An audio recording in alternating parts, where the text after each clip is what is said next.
Hello दोस्तों।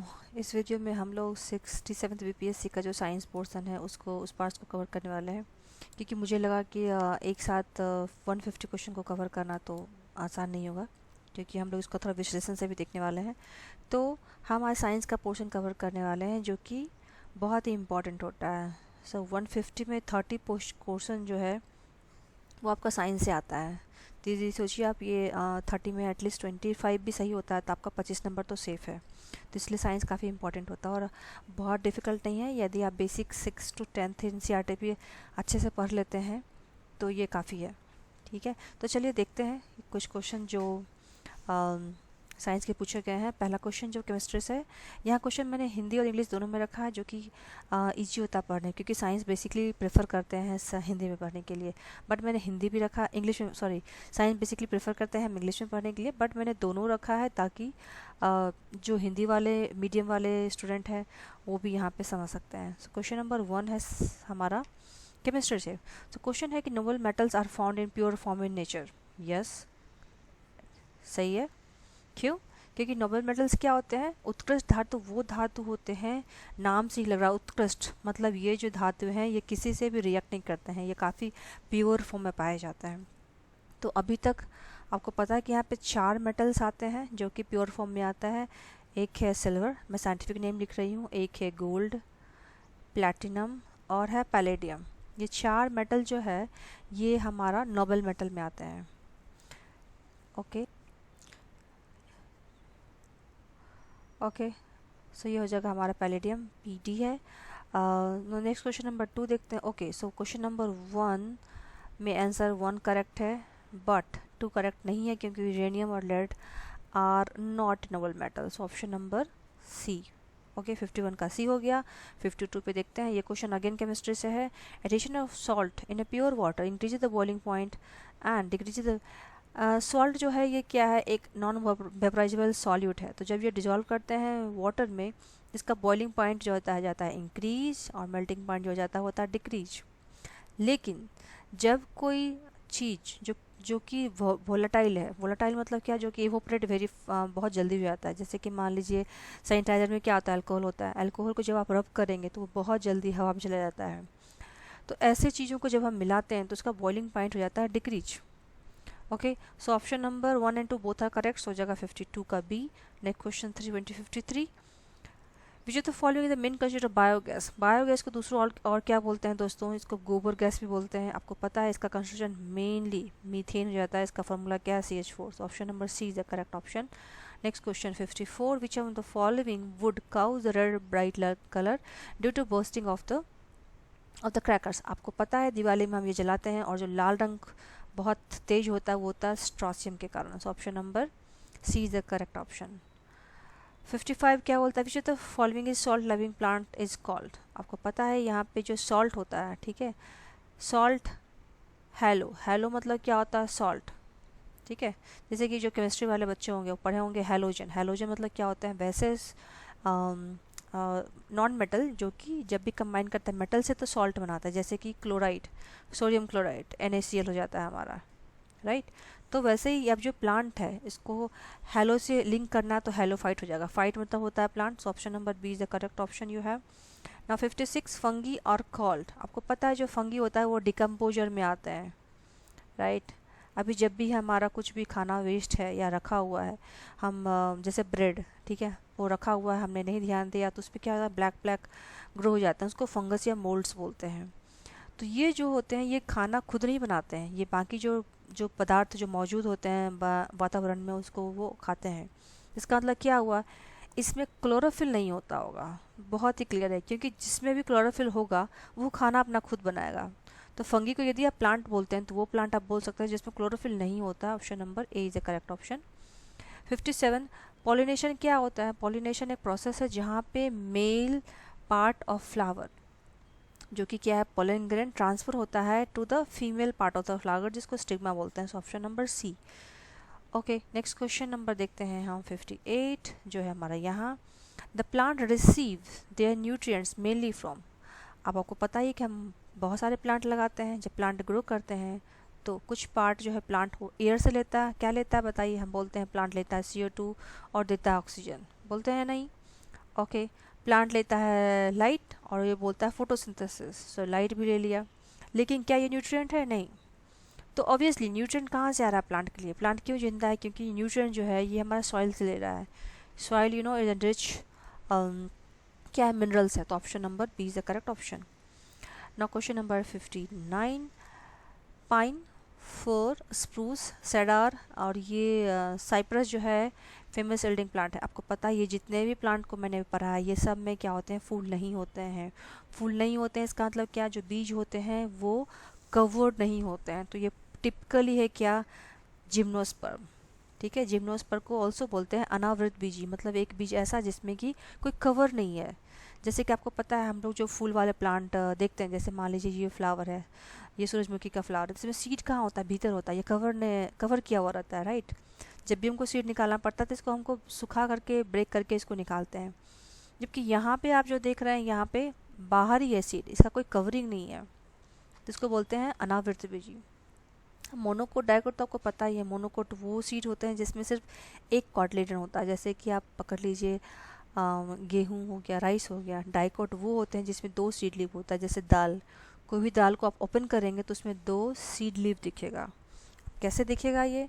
जब आप दाल को भिगोएंगे और सुबह या 1-2 घंटे बाद आप उसको खोलेंगे तो कम्प्लीटली 2 एक बुक के फ्लैप की तरह खुलेगा वो, ठीक है।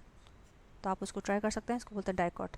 नाते हैं क्वेश्चन नंबर, आपको यदि और डिटेल से पढ़ना है तो आप हमको मैसेज कर सकते हैं, मैं आपको और वहाँ डिटेल से पढ़ाऊँगी। नेक्स्ट क्वेश्चन आते हैं 60 पे, from the following pairs find one which is correctly matched. तो ये है हमारा एक तरह का डिजीज़ और ये है उसका उपचार। टेटनस आपको पता है क्या होता है? ATS, right. था स्कर्वी विटामिन सी के कमी से होता है, तो ये तो नहीं है। अभी मलेरिया और क्लोरोक्विन, अभी हमने कोरोना में भी इसका बहुत यूज देखा था, तो ये सही ऑप्शन है, ऑप्शन नंबर बी। क्योंकि स्टार्टिंग में क्या हो गया था, हमारा मेडिसिन कोरोना का बना नहीं था, तो थोड़ा बहुत इससे भी लोग उपचार करके देख रहे थे। नाउ 61 में आते हैं, animal without red blood cell is. आपको पता है जो RBC होता है ये मैमेलियन का टिपिकल एक ये टिपिकल करेक्टरिस्टिक्स होता है, ठीक है। तो अभी हम इसको देखते हैं तो मैमेलियन और कुछ अलग एनिमल में पाया जाता है, लेकिन डेफिनेटली अर्थवर्म जो होता है ये लोअर एनिमल है जो कि एनिलिड में आते हैं, इसमें रेड ब्लड सेल्स नहीं होता है, तो इसका ऑप्शन हो जाएगा D. 62, the ultimate substance to which carbohydrate are degraded is. जो कार्बोहाइड्रेट होता है ये क्या होता है? पॉलीसेक्राइड होता है। पॉलीसेक्राइड मतलब क्या होता है? पॉली मतलब मेनी, जहाँ पे बहुत सारे जो सेक्राइड होते हैं वो इकट्ठा होते हैं, मिले होते हैं, वो पॉलीमर होता है। लेकिन जब इसको ब्रेक करते हैं तो छोटे पार्ट में बन जाता है। छोटा पार्ट क्या है? सबसे छोटा पार्ट है ग्लूकोज। जब भी कोई बीमार पड़ता है या फिर सलाइन देना होता है जिन लोगों को, तो उनको ग्लूकोज देते हैं, क्योंकि ग्लूकोज एक ऐसा छोटा रूप है कार्बोहाइड्रेट का जो कि तुरंत सेल में एब्जॉर्ब हो जाता है। तो option number A is correct option है। नाउ 63 पे आते हैं, most of the enzyme are. आपको पता है एंजाइम जो है सब, मोस्ट ऑफ द एंजाइम होता है प्रोटीन्स, लिपिड है नहीं। So option number C is the correct option, यहाँ पे तो कोई डाउट नहीं होना चाहिए। 64, which are the first scientific doctor who attempted the vaccination. ये तो काफ़ी क्लियर, हम लोग बचपन से ही पढ़ते आ रहे हैं कि Edward Jenner is the first scientist जो कि उन्होंने वैक्सीनेशन को पहला अटेम्प्ट किया था। नेक्स्ट क्वेश्चन आते हैं 65 की ओर। 65 का क्वेश्चन है, the working principle of the washing machine is. अच्छा, मैंने वीडियो स्टार्ट कर दिया, मैंने बताया नहीं कि ये जो मैं सॉल्व कर रही हूँ पेपर, ये है हमारा बुकलेट सी, ठीक है। तो आप अपना आंसर बुकलेट सी से भी सी के लिए आप मैच कर सकते हैं। 65, the for working principle of the washing machine is. अब वॉशिंग मशीन को आप जब देखोगे तो क्या होता है, वो डस्ट को क्लियर करता है, ठीक है। तो यदि आपको थोड़ा डाउट भी है तो हम थोड़ा सा सोच सकते हैं कि इस पर आखिर क्या प्रिंसिपल हो रहा है। तो यहाँ पे जो फोर्स होता है क्या होता है? सेंट्रीफ्यूगल फोर्स होता है, क्योंकि बार बार घूमता है, जो भी इसमें डस्ट होते हैं वो खिंचाव के कारण वो निकलने लगते हैं। सो option number A is the correct option you have. Now 66, the speed of light will be minimum while passing through. Speed of light जब भी एक मीडियम से दूसरे मीडियम में जाता है तो इसका स्पीड क्या होता है? चेंज होता है। ऑप्टिकल डेंसिटी जितना ज़्यादा होगा light of media, speed of light उतना कम होगा। तो अभी इसमें सबसे देखेंगे तो सबसे ज़्यादा जो डेंसर है वो आपको इसमें क्या लग रहा है? ग्लास लग रहा है, क्योंकि आप कंपेयर करेंगे यदि वाटर से तो ग्लास थोड़ा ज़्यादा डेंस है, तो यहाँ पे स्पीड ऑफ लाइट क्या हो जाएगा? कम हो जाएगा। और इस प्रोसेस को क्या बोलते हैं? Refraction. What is refraction? Refraction is a bending of light when the light travel from one optical denser medium to another optical medium. Okay, next question number 67. Which of the following is not a vector quantity? Vector quantity वो quantity होता है जिसमें क्या होता है? Direction होता है, जो लेस मैग्नीट्यूड होता है. तो टॉर्क है, यस. टॉर्क क्या होता है? इसको मोमेंट भी बोलते हैं, जो कि होता है force multiply by the distance. Displacement, yes. Speed नहीं होता है, वेलोसिटी होता है. तो इसका मतलब option number E is the correct option.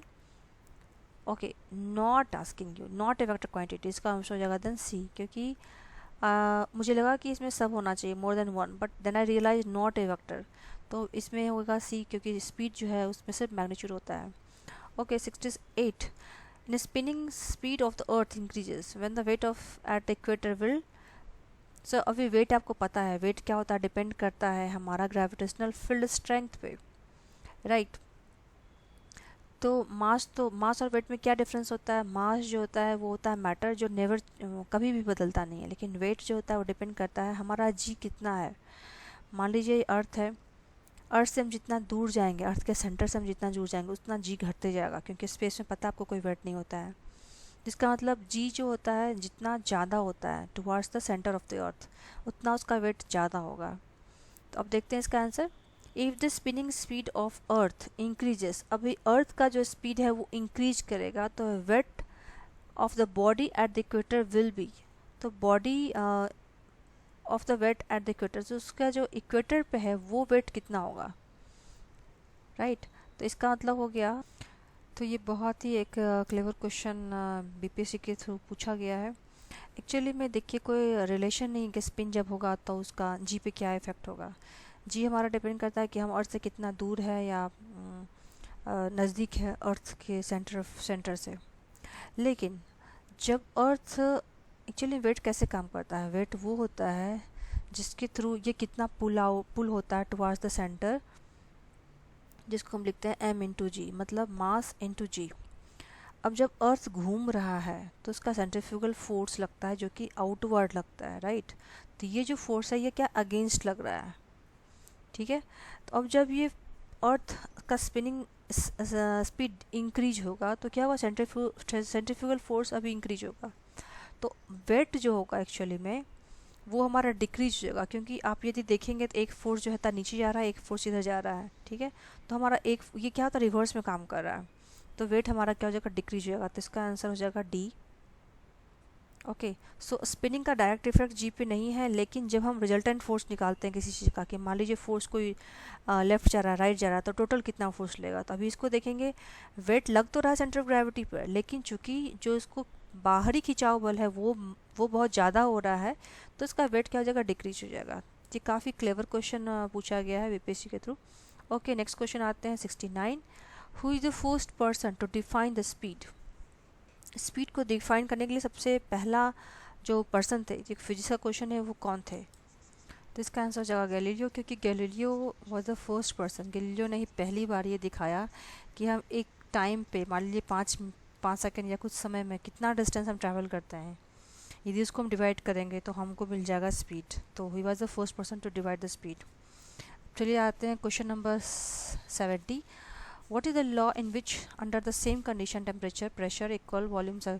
ये आपको पता होगा. एवोगाड्रोस लॉ स्टेट दैट यदि हम समान ताप या समान दाब पे गैस को लेते हैं तो किसी का भी जो वॉल्यूम होगा, अणुओं की संख्या बराबर होगा, इसमें कोई चेंजेस नहीं होगा. जैसे मान लीजिए हम CO2 का पूछेंगे नंबर कितना है, यदि एक इक्वल वॉल्यूम है तो आप बोलिएगा ओके, सपोज ये यदि ये 100 है, तो ऑक्सीजन का भी सेम वॉल्यूम पे, टेम्परेचर पे 100 ऑक्सीजन मॉलिक्यूल ही यहाँ पे प्रेजेंट होंगे. तो ये हम अलग से भी डिटेल डिस्कस कर सकते हैं एवोगाड्रो लॉज को, वो थोड़ा अलग हो जाएगा. तो आप कमेंट में बताइए यदि आप अलग से जानना चाहते हैं, तो I will make a separate video. Next question आता है 71.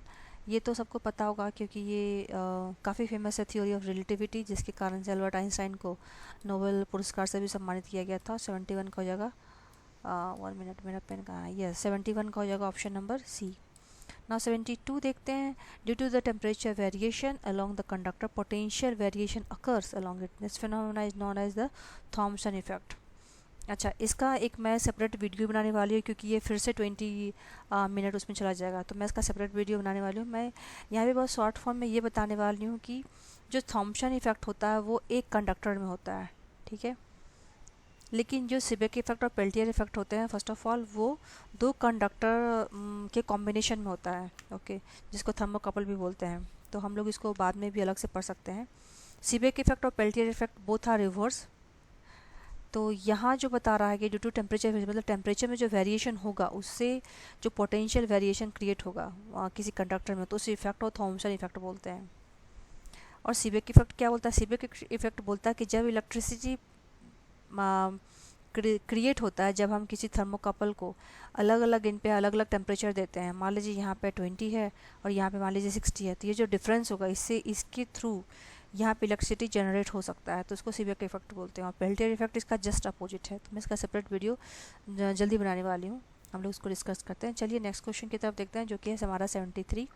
ये क्वेश्चन है फिजिक्स से। ओके, तो ये क्वेश्चन थोड़ा हाइड हो गया है। क्वेश्चन है कि मैग्नीफाइंग ग्लास के लिए हम कौन सा लेंस यूज करते हैं? तो ये तो पता ही है, हम लोग ये यूज करते हैं, इसको बोलते हैं कॉन्वेक्स लेंस, क्योंकि convex lens is use for the magnifying purpose. So next question आते हैं, question number 74। The parametric theory of magnetism apply to the platinum because it is a non. तो पैरामेट्रिक मटेरियल वो magnetic material होता है जो कि magnet की तरफ थोड़ा सा अट्रैक्ट हो सकता है। ये तो मैग्नेटिक मटेरियल है, आपको पता है, निकेल भी है। तो जो प्लैटिनम है, इसमें यदि आप मैग्नेटिक फील्ड में रखेंगे तो इसमें थोड़ा सा अट्रैक्शन होता है, इसलिए इसको पैरामैग्नेटिक मटेरियल बोलते हैं। The nucleus of atom consist of, तो आपको पता है न्यूक्लियस जो होता है पॉजिटिवली चार्ज होता है, इसका मतलब इसमें क्या होगा? प्रोटॉन होगा और न्यूट्रॉन होता है। सो option number A is the correct option. Okay, electron क्या होता है? इलेक्ट्रॉन तो आपको पता है, ये बाहर सेल्स में रोटेट होते रहते हैं, जिसके कारण से ही कोई रिएक्शन होता है, क्योंकि यही जो होते हैं वो फाइनली लॉस या गेन होते हैं। नेक्स्ट क्वेश्चन आते हैं 76। The metallurgical process in which the metal is obtain in A fuse state is called. अभी जो हमारा मेटल्स होता है उसका बहुत सारा प्रोसेस होता है। पहले उसको ओर से लेते हैं, उसके बाद उसको क्लीनिंग प्रोसेस में डालते हैं, उसमें कैल्शियम कार्बोनेट डालते हैं, जो कि उसको फर्दर जो इम्प्योरिटीज होता है उसको निकालने में मदद करता है। तो यहाँ पे जो प्रोसेस बता रहा है, जो हम फाइनली हमको मिलेगा, the metallurgical process in which metal is obtain in A fuse state, ठीक है। तो उसको क्या बोलते हैं? जिसमें मिश्रित अवस्था में पाया जाता है उसको क्या बोलते हैं? उसको कैल्सिनेशन बोलते हैं, या फिर फ्लोटेशन बोलते हैं, या स्मेल्टिंग बोलते हैं, या रोस्टिंग बोलते हैं। इसका करेक्ट हो जाएगा स्मेल्टिंग। स्मेल्टिंग क्या होता है? स्मेल्टिंग वो प्रोसेस होता है जिसमें कोई मेटल जो होता है वो फ्यूज स्टेट में होता है। अभी इसमें अदर ऑप्शन तो बिल्कुल मैच नहीं कर रहा, इसका आंसर हो जाएगा मेल्टिंग, क्योंकि कैल्सिनेशन तो प्रोसेस होता है जिसमें हम गर्म करते हैं लेकिन वो मेल्ट नहीं होता है। फ्रॉथ फ्लोटेशन तो मैंने आपको बताया, जिसमें जो स्लैग होता है वो जो कि ऊपर से फ्लोट होते रहता है, जैसे हम मान लीजिए कोई कपड़ा साफ़ करते हैं तो कैसे झाग निकलता है, तो उस तरह से जो फ्रोथ ऊपर निकलता है तो इम्प्योरिटीज निकलती है। बट हमारा मेटल चूँकि हैवी होता है तो हम यहाँ से मेटल को एक्सट्रैक्ट कर लेते हैं। तो ये हो जाएगा option number C is the correct option. ना आते हैं 77 की तरफ। Which of the following constituent are the brass. Brass का कंस्टिट्यूएंट आपको पता है, जिंक और कॉपर जो इसका होता है मेन एलिमेंट हो जाता है। नेक्स्ट क्वेश्चन आता है, which of the following is known as a quick lime. So lime से एक्चुअली बहुत सारे फार्मूला होते हैं और ये काफ़ी इंपॉर्टेंट होता है एग्जाम पॉइंट ऑफ व्यू से। लाइम मतलब आप लेमन मत समझ लीजिए, लाइम मतलब होता है a compound related with the calcium, calcium से रिलेटेड कंपाउंड, जैसे कि लाइम स्टोन। लाइम स्टोन क्या होता है? Calcium carbonate CaCO3। Lime water, lime water होता है, वाटर मतलब आपको उसमें H और O तो लगाना ही है, जैसे क्योंकि वाटर में होता है H2O, तो याद करने के लिए आप यस कर सकते हैं कि कैल्शियम हाइड्रोक्साइड हो गया, ठीक है, लाइम वाटर। अब क्विक लाइम होता है हमारा calcium oxide. Option number C is the correct option you have. Okay, now next question 79। What happens to the weight of the iron when it is rusted. जब किसी का rusting होता है तो उसका वेट क्या हो जाता है हमारा? इंक्रीज, पहले इंक्रीज होता है और फिर डिक्रीज हो जाता है। तो option number A is the correct option you have. Okay, now next question आते हैं 80। Which of the following is also known as a white metal. White metal, यदि आप ज्वेलरी खरीदते हैं तो आपको पता है कि मेटल जो होता है वाइट मेटल वाला प्लेटिनम होता है, जो कि काफ़ी महंगा मेटल होता है, गोल्ड से भी महंगा होता है। तो गोल्ड तो येलो होता है। नाउ नेक्स्ट क्वेश्चन आता है 70। Okay, so 80 question is done. Actually मैं कंफ्यूज हो गई थी, मैं इधर भी देखने लगी थी। तो आप बताइए मुझे 80 मतलब 30 क्वेश्चन साइंस में से कितना क्वेश्चन आपने सही किया है। यदि आपको कुछ क्वेश्चन पे डाउट है तो हम उसको अगले क्लास में भी डिस्कस कर सकते हैं, क्योंकि मैं ये वीडियो बहुत लंबा बनाने चाह रही थी। तो यदि आपको अच्छा लगता है तो प्लीज़ मुझे बताइए, और हम इस क्वेश्चन को और डिटेल से, जो मुझे कुछ इंपॉर्टेंट लग रहा है, जैसा कि मैंने बताया पेल्टी इफेक्ट, मैं अलग से स्लाइड बनाने वाली हूँ, और भी कुछ इंपॉर्टेंट मुझे लगा तो I will make a separate video for this. So thank you so much. यदि आप कुछ हेल्प मिला तो आपको बहुत बहुत धन्यवाद। यदि आपको लगता है कि ये वीडियो यूजफुल है तो आपने शेयर कीजिए अपने दोस्तों के साथ। और finally thanks for watching. Thank you.